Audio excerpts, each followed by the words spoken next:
Good morning all of you. तो हम स्वागत करते हैं आपका फिजिक्स एल कॉलेज चैनल में, where you can feel physics. तो ऐसे ही एक आज टॉपिक को मैं आपको फील कराने लाया हूं, जिसमें हम लोग पढ़ने वाले हैं पावर और हीट एनर्जी के कंसेप्ट को। हीट और पावर, हीट एनर्जी पावर की अगर बात की जाए तो बहुत सारे बच्चे डायरेक्टली उसको रट्टा मार लेते हैं। H2RT होता है, क्यों होता है, कैसे होता है, क्या अंदर कभी वायर के अंदर घुसे हो आप? अगर ऐसा नहीं किया है तो आप आज वायर के अंदर एंट्री मारेंगे और पता लगाएंगे, सर्च करेंगे पूरा कहाँ हीट हो रही है, पैसा भाई कहाँ से हीट निकल रही है, वो हम लोग करने वाले हैं। ओके बच्चों, ओके तो चलो स्टार्ट करते हैं। Let's start. देखिए बच्चों की पावर कंज्यूम कौन करेगा? कोई इलेक्ट्रिकल एप्लायंस करेगा, और इलेक्ट्रिकल एप्लायंस का खुद का ही क्या होता है? रेजिस्टेंस होता है। खुद का ही क्या होता है? रेजिस्टेंस होता है बच्चों। खुद का क्या होता है? रेजिस्टेंस। तो उसे किसी पर्टिकुलर वोल्टेज पे ऑपरेट करने के लिए बनाया जाता है। जैसे आपने बल्ब में लिखा देखा होगा 220 100 वॉट 220 वोल्ट। इसका मीनिंग क्या है आपको इस लेक्चर में समझ में आएगा। ओके, तो मान लो कोई रेसिस्टर है, उसका रेजिस्टेंस R है, हमने V वोल्ट की बैटरी से उसको जोड़ा। ये पॉइंट A है और ये पॉइंट B है, ठीक है? बहुत ध्यान से देखें। तो अपन जानते हैं कि करंट कहां से कहां फ्लो करेगा? पॉजिटिव टर्मिनल से नेगेटिव, मतलब ये, ठीक है ना? अच्छा, अपन ये भी जानते हैं कि करंट हमेशा हाई पोटेंशियल से कहां की ओर फ्लो करता है बच्चों? Low potential. बोलो करता है कि नहीं करता है? आंसर है करता है, ठीक है ना? तो हम लोग कह सकते हैं कि potential at point B is greater than potential at point B. High से लो फ्लो कर रहा है, ठीक है ना? अच्छा, अब क्लास 12th के जो हम लोगों ने सेकेंड चैप्टर पढ़ा था, हमने आपको वहां पे पोटेंशियल का फील दिया। वहां पे हमने बताया था कि इलेक्ट्रिक पोटेंशियल किसी पॉइंट के लोकेशन के बारे में बताता है। भाई साहब, किसके बारे में बताता है? लोकेशन के बारे में। इसके बारे में बताता है लोकेशन के बारे में। जैसे मान लो आप पहाड़ चढ़ रहे हो, वहां पे एक साइन बोर्ड लगे रहते हैं कि 5 किलोमीटर 10 किलोमीटर 15 किलोमीटर। ये क्या है? शाइन बोर्ड है ना। ये तुम्हें क्या बताता है? ये केवल लोकेशन की जानकारी देते हैं आपको कि समंदर तल से इसकी ऊंचाई इस वाली जगह की 5 किलोमीटर है, इसकी 10 किलोमीटर है, इसकी 15 किलोमीटर। ऐसी पोटेंशियल उस पॉइंट के बारे में लोकेशन देता है। जैसे मान लो सपोज दैट किसी पॉइंट का पोटेंशियल है, मान लो ये मैं समझाता। जैसे मान लो प्लस क्यू चार्ज है, क्यू नॉट को तुम इनफिनिट यहाँ लेकर आए और तुमने 80 जूल वर्क किया। मान लो कितना वर्क किया बच्चों? 80 जूल। तो जो तुमने वर्क किया इस चार्ज के ऊपर, जितना तुमने वर्क किया इस यूनिट पॉजिटिव चार्ज के ऊपर, वो इस पॉइंट का पोटेंशियल है। लेकिन यदि इस यूनिट पॉजिटिव चार्ज को तुम यहां पे रख दोगे, यहां पे तुम प्लेस कर दोगे, अगर तुम ना रखो तो यहां का पोटेंशियल है भाई साहब 80 जूल पर कूलम। अब तुमने यहां पे चार्ज रख दिया, चार्ज को ही तुमने प्लेस कर दिया, तो पोटेंशियल एनर्जी बनी। क्यों? क्योंकि पोटेंशियल एनर्जी का फॉर्मूला होता है Q नॉट अपॉन मतलब Q1 Q2 अपॉन। अब ये कौन सी एनर्जी बन गई? Potential energy. मैंने आपको पढ़ाया था कि सिंगल चार्ज की वजह से पोटेंशियल एनर्जी नहीं हो सकती। पोटेंशियल एनर्जी होती है सिस्टम ऑफ चार्जेस, कॉन्फ़िगरेशन की वजह से, कि चार्ज को तुमने कहां-कहां प्लेस किया और कितना वर्क किया। याद करिए, आपको देखना चाहिए लास्ट लेक्चर्स। जितने भी लेक्चर्स चैनल अपलोड करे गए हैं, सारे लेक्चर्स आपको फील दिलाएंगे, कंसेप्ट का फील। हालांकि इतनी ज्यादा प्रैक्टिस नहीं कर पाते हम लोग क्वेश्चंस की, उसका केवल और केवल रीजन ये है कि बहुत ज्यादा लेंथी वीडियो बनाने में समस्या है। जिस दिन ये समस्या दूर हो जाएगी, पूरा का पूरा कंसेप्ट डालेंगे, पूरा 1.5 घंटे का 1 घंटे का वीडियो बना के उस टॉपिक के बारे में, चाहे कहीं से भी क्वेश्चन आए, चाहे बोर्ड का हो, चाहे वो IIT का हो, चाहे वो नीट का क्वेश्चन हो, सारे क्वेश्चन आपकी प्रॉब्लम खत्म। और कोशिश करोगे बहुत जल्दी से इस चीजें सॉल्व आउट होने वाली हैं। Don't worry, with a smile on your face, क्योंकि आपको फिजिक्स का रियलिटी में फील मिलने वाला है। You will get feel. Okay, तो आप समझ गए कि पोटेंशियल मतलब किसी पॉइंट पे पोटेंशियल है, किसी पॉइंट पोटेंशियल है, वहां पे तुमने चार्ज भी रख दिया, तो कौन सी एनर्जी आ गई भाई साहब? Potential energy. कौन सी एनर्जी आ गई? Potential energy. तो ऐसे जब चार्जेस का फ्लो हो रहा होगा इस डायरेक्शन में, क्योंकि हम लोग जानते हैं एक्चुअल फ्लो इलेक्ट्रॉन्स का होता है, बट हम लोग मानते हैं कि पॉजिटिव चार्जेस चल रहे हैं, पॉजिटिव चार्जेस चलने की डायरेक्शन ही किसकी डायरेक्शन है? Electric current. पॉजिटिव चार्जेस चलने की ही डायरेक्शन किसकी डायरेक्शन है? इलेक्ट्रिक करंट की डायरेक्शन है बच्चों, राइट? ओके, तो जब चार्जेस यहां आएंगे, जब चार्जेस यहां आएंगे और चार्ज यहां जाएंगे, तो ये पोटेंशियल एनर्जी भी, पोटेंशियल यहां ज्यादा है, तो हम लोग बोल सकते हैं कि potential energy at point A is greater than potential energy at point B, right? अच्छा, अब जब बैटरी आपने, चलो कंडक्टर के अंदर चलते हैं, चलो चलते हैं, चलो बच्चों चलते हैं कंडक्टर के अंदर। एक वायर है, तुमने बैटरी नहीं लगाई है, तुमने बैटरी नहीं लगाई है, उस पर कोई पोटेंशियल नहीं है, तो चार्जेस के पास कोई पोटेंशियल एनर्जी नहीं है, ऐसा नहीं बोला जा सकता है। क्यों?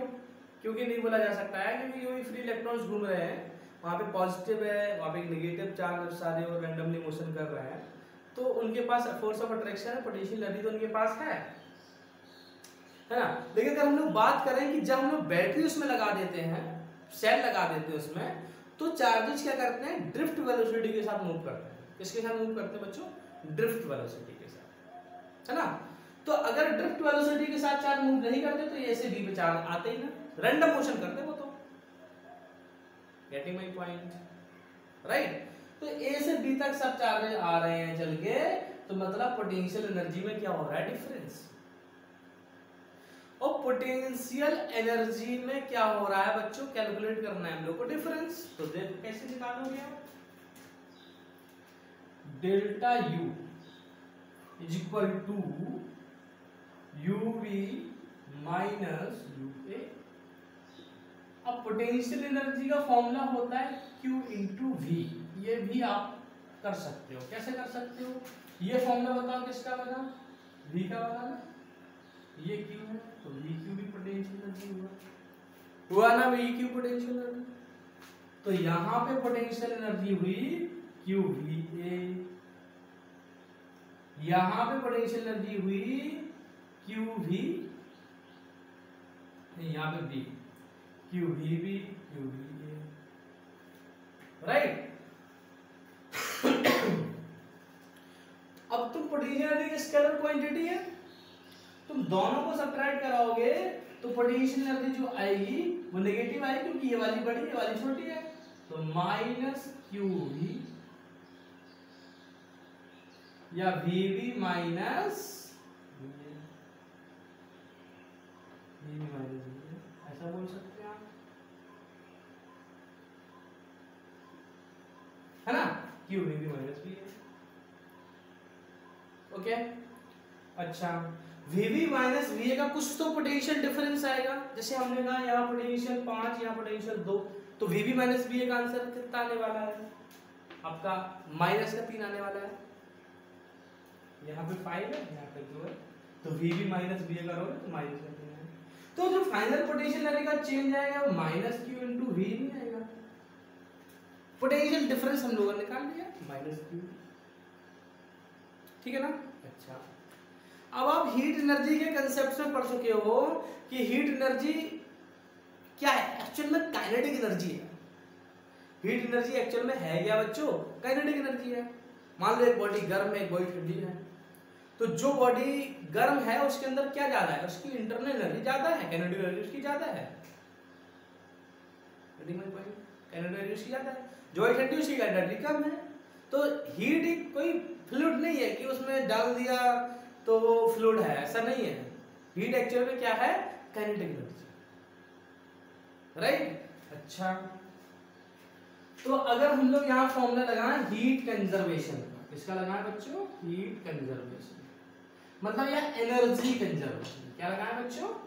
Energy conservation. तो आप जानते हैं energy neither be created nor be destroyed.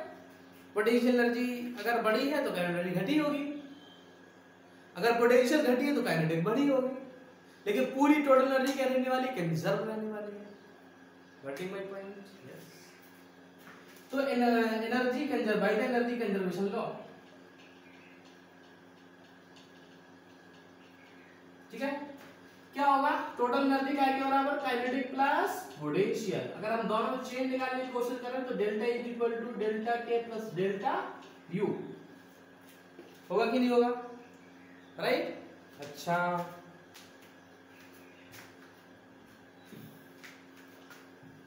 Direct P is equal to V I याद कर लेना, डायरेक्ट ये वाले फॉर्मूले याद कर लेना, H is equal to I square R T और P is equal to V by, not enough. आपको कंसेप्ट का क्लैरिटी बनाइए, कैसे बना, एक्चुअल में क्या हो रहा है, आपको फील आना चाहिए, है ना?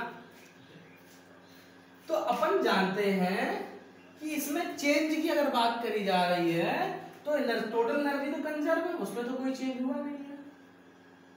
डेल्टा के हम लोग को पता नहीं कितना चेंज हुआ। डेल्टा यू किसका के बराबर है बच्चों, ये डेल्टा यू है माइनस क्यू वी के बराबर, माइनस क्यू वी के, है ना? तो वो लोग काइनेटिक एनर्जी का चेंज क्या के बराबर हो गया, क्यू इंटू वी के बराबर हो गया,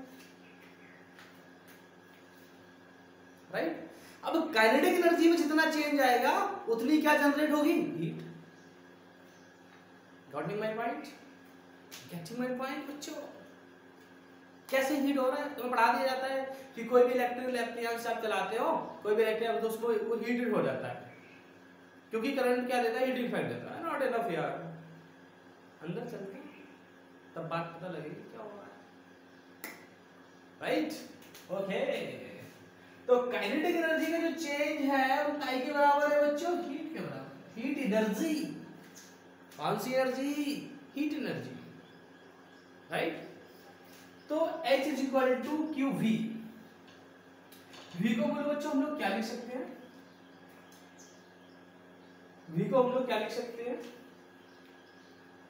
वी इज इक्वल टू क्या होता है, W अपॉन Q होता है, वी इज इक्वल टू क्या होता है, W अपॉन Q होता है, पता ना? अच्छा, तो Q into W upon Q। तो आप यहां से एक बात और देख रहे हो कि जो आप हीट एनर्जी जनरेट हो रही है वो वर्क डन के बराबर आ रही है, काहे के बराबर आ रही है, वर्क डन के बराबर आ रही है। Getting my point? काहे के बराबर आ रही है बच्चों, वर्क डन के बराबर आ रही है। ओके, अच्छा, अब ये हम लोग वर्क डन कैसे निकालने वाले हैं, वर्क डन हम लोग कैसे निकालेंगे उसको भी हम लोग देखते हैं। मतलब हीट एनर्जी और वर्क डन मतलब सेम बात, ऐसी बात है, सेम बात है। ओके, ठीक। तो इस वर्क डन को निकालने के लिए work done equal to formula बना V इंटू क्यू, मतलब बात यही है ना, V इंटू क्यू। ओके बच्चों, अच्छा हम लोग क्या करें कि T का यहाँ पे मल्टीप्लाई कर दें और T का हम यहाँ पे डिवाइड कर दें, तो बोलो Q अपॉन T क्या बना, Q upon T, Q upon T is the current, Q upon T क्या है, करंट। तो वर्क डन या हीट, वर्क डन बच्चों या हीट, हम लोग कुछ भी लिख सकते हैं। तो हीट इज इक्वल टू बोलो क्या बना, VIT, क्या बना, VIT। हम लोग जानते हैं, ये भी फॉर्मूला हो गया आपका, हम लोग जानते हैं कि V इक्वल टू IR होता है, तो बोलो नया फॉर्मूला क्या बनेगा, H equal to I square RT। Second formula, अब V इक्वल टू IR रखा तो I स्क्वायर RT बन गया, I इक्वल टू रखो तो क्या बनेगा, I equal to V upon R होता है, तो V स्क्वायर अपॉन RT बनेगा, H equal to V square upon R into, you can check V square R upon, है ना? तो जो भी हीट के तीनों फॉर्मूले हैं ये तो मैं आंसर किस में देंगे, जूल में। किस में देंगे, जूल में देंगे। किस में देंगे, जूल में। यदि आप इनको कभी कभी क्वेश्चन क्या होता है, न्यूमेरिकल क्वेश्चन पूछता है कैलोरी में। किसमें पूछता है बच्चों, कैलोरी में। तो आप एक ट्रिक याद करो कि जब भी आप जूल से कैलोरी कन्वर्ट करना चाहोगे, हीट को जूल से कैलोरी कन्वर्ट करना चाहोगे, तो डिवाइड कर दीजिए 4.2 का। क्या कर दीजिए, 4.2 का। मतलब 4.2 का डिवाइड कर दीजिए। इसका मतलब क्या हुआ कि जो ये H = H²RT फॉर्मूला है ना, ये आंसर में कैलोरी में जूल में दे रहा है, अपॉन 4.2 कर दिया हमने, तो आंसर किसमें आएगा, कैलोरी में आएगा। जैसे मान लो H = कितना है, VIT है, इसे 4.2 का डिवाइड कर दो, अब ये कैलोरी होगी, ये कैलोरी होगी। H = मान लो तुमसे कहा V²/R × T, 4.2 का तुम मल्टीप्लाई कर दो बच्चों, 4.2 यहाँ पे लिख दो अगर आप, तो वो किसमें हो गया, कैलोरी में हो गया। ओके, तो आई थिंक आपको बहुत अच्छे समझ में आ गया है। आप एक इसका स्क्रीनशॉट ले लीजिए और कमेंट सेक्शन जरूर बताइए कि आपको फिजिक्स का एक्चुअल में क्या तुम्हें डायरेक्टली H = H²RT नहीं था पता, कैसे बन रहा है, कैसे इसका मीनिंग निकल के आ रहा है, क्या आपने कंडक्टर फील किया? यदि किया है तो बच्चों बताओ कमेंट सेक्शन में, नहीं किया तब भी बताओ कमेंट सेक्शन में। दोनों चीजें आनी चाहिए, पॉजिटिव भी आनी चाहिए, नेगेटिव भी आनी चाहिए। ओके बच्चों, ओके, तो आप इसका एक स्क्रीनशॉट ले लीजिए या राइट कर लीजिए। मैं आपको पावर के कंसेप्ट को समझाता हूं।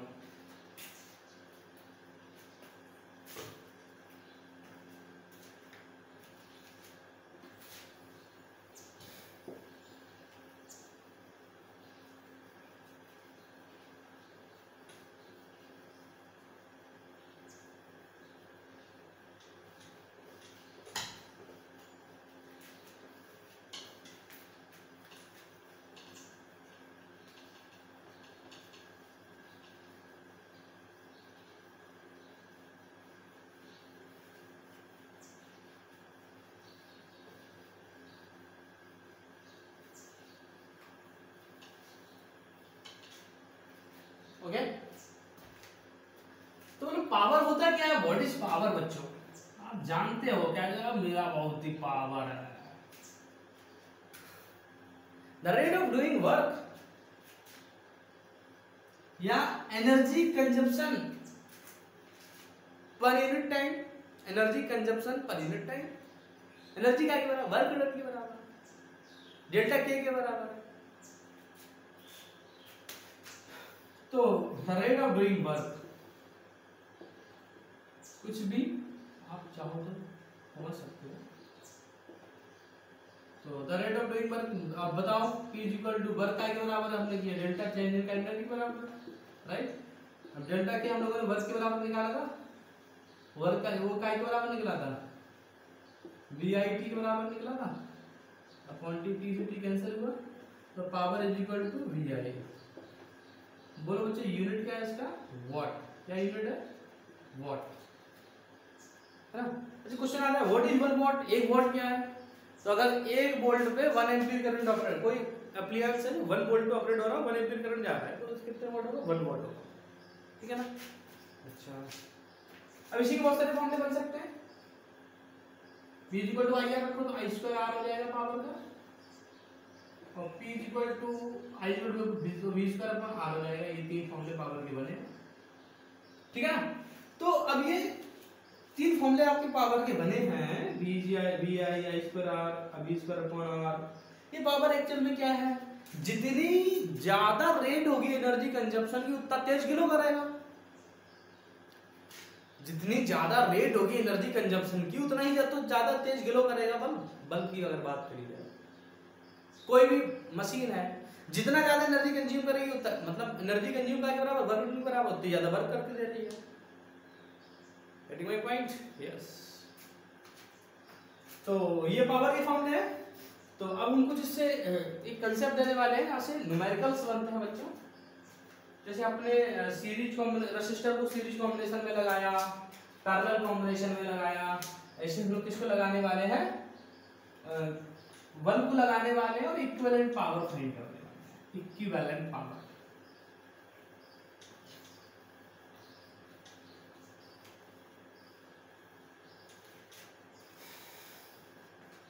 देखो बच्चों, जैसे मान लो एक बल्ब लगाइए, एक बल्ब लगाइए, एक बल्ब लगाइए, ठीक है। अच्छा, ये V वोल्ट की बैटरी है, ये पावर P1 है, ये पावर P2 है, ये पावर P3 है। आप जानते हो कि कोई इंडिया में जो लाइट आता है, करंट इलेक्ट्रिसिटी आता है, वो 220 वोल्ट का आता है। कितने वोल्ट का आता है? 220 वोल्ट का। तो जो भी यहाँ पे ऑपरेट एप्लायंस बनाया जाता है, उसकी जो रेटिंग होती है, इसका मतलब मैंने बताया आपको कि 100 वॉट 220 वोल्ट लिखा रहता है, वोल्ट उस पे किसी अप्लायंस पे लिखा रहता है वॉट और वोल्ट। इसका मतलब क्या होगा? इसका मतलब है कि ये वाला 100 जूल एनर्जी कंज्यूम करेगा जब इसको 2 से 20 वोल्ट पर लाया जाएगा। इसका मतलब है कि 100 जूल मतलब 100 जूल एनर्जी पर सेकंड कंज्यूम करेगा, मतलब 100 जूल वर्क करके देगा पर सेकंड जब इसको 220 वोल्ट पे ऑपरेट किया जाएगा। तो जो भी एप्लायंस बनाए जाते हैं इंडिया में, उनको 220 वोल्ट पे ऑपरेट करने के लिए ही बनाए जाते हैं। Getting my point? ओके। तो अब यहाँ पे अगर हम लोग इसका R इक्वल टू, तुमने P equal to V² upon R जाना है, तो R इक्वल टू बोलो क्या हो जाएगा? V² अपॉन T हो जाएगा। तो सबका रेजिस्टेंस अलग होगा क्योंकि सबकी पावर अलग अलग है, P1 P2 P3, तो रेजिस्टेंस सबका अलग अलग होगा। देखो R1 कितना हो जाएगा? V², मतलब ऑपरेटिंग तो सबका सेम है ना, V² अपॉन P1 होगा कि नहीं? यहाँ पे R2 इक्वल टू क्या होगा? V² upon P2। यहाँ पे क्या होगा? R3 V² upon P3।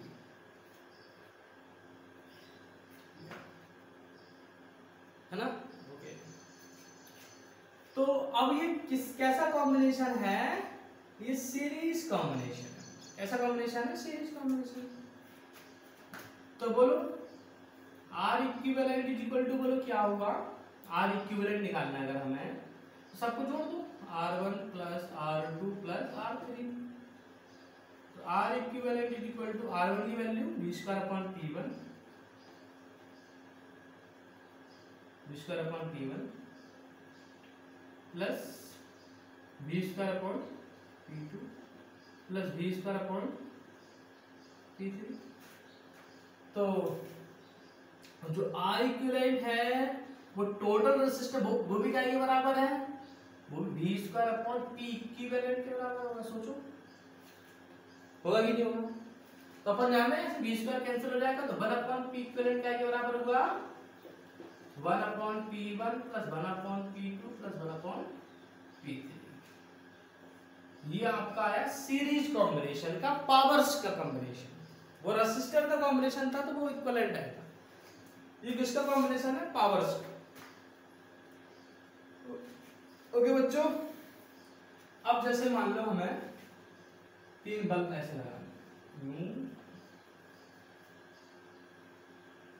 ऐसे ऐसे ऐसे V वोल्ट की बैटरी से, ठीक है। इसका P1 है, इसका P2 है, इसका क्या है? P3 है पावर। फिर से वही बात है, रेजिस्टेंस कैसे निकालोगे?